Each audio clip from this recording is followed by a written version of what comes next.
Nakatakdang ipamahagi ngayong buwan ng Agriculture Department ang nasa 100 milyong pisong fuel subsidy para sa mga magsasaka at mangingisda na apektado rin ng oil price hike.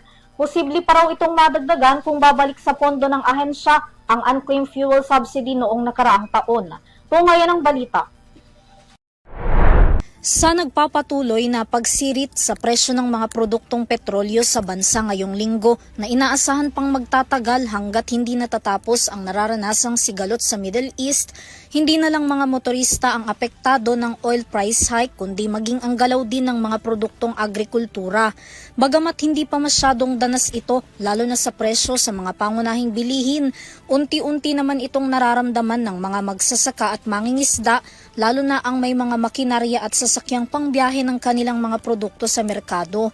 Bilang tugon dito, tiniyak ng Department of Agriculture o DA na ngayong buwan, ipapamahagi na ng ahensya ang fuel subsidy para sa mga magsasaka at mangingisda na apektado ng oil price hike. Ang pondong gagamitin dito ay nagkakahalaga ng 100 million pesos, tig 50 million pesos sa magsasaka at mangingisda, bukod pa sa karagdagang 50 million pesos na inihahanda na rin ng DA. Ayon kay Agriculture Assistant Secretary at Spokesperson Arnel de Mesa, ang ipapamahaging subsidiya ay para lamang sa mga kwalipikadong benepisyaryo o yung mga nakaregister sa RSBSA at gumagamit lamang ng mga farm machineries o may mga sasakyang ginagamit, bukod sa 150 million pesos na nakahandang i-release para sa fuel subsidy. Tinitingnan ngayon ng DA ang posibilidad na maibalik sa kanila ang unused fuel subsidy ng mga nagdaang taon na nakatakdang ibalik ng Development Bank of the Philippines o DBP sa Treasury.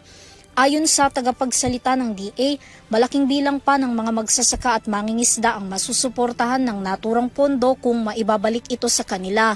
Sa ngayon, inuusisa na rin daw ni De Mesa kung maaari ring gamitin ang 10 billion pesos na pondo sa ilalim naman ng Presidential Assistance on Farmers and Fishers na nakalaan naman para sa calamity funds ng sektor na nakatakda pang gamitin sana sa second quarter at third quarter ng taon.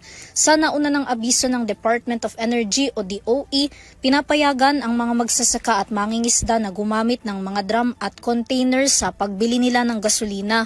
Sa susunod na 2 linggo ngayong buwan, nakatakda na ring ibigay ang fuel subsidy sa mga magsasaka habang ang Bureau of Fisheries and Aquatic Resources o BFAR na ang magbibigay sa mga mangingisda sa anumang araw.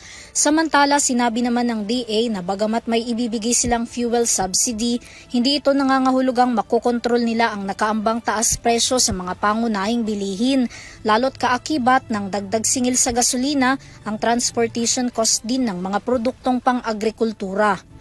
Para sa EuroTV News, Vanessa Cleofas, sumasaludo sa bawat Pilipino.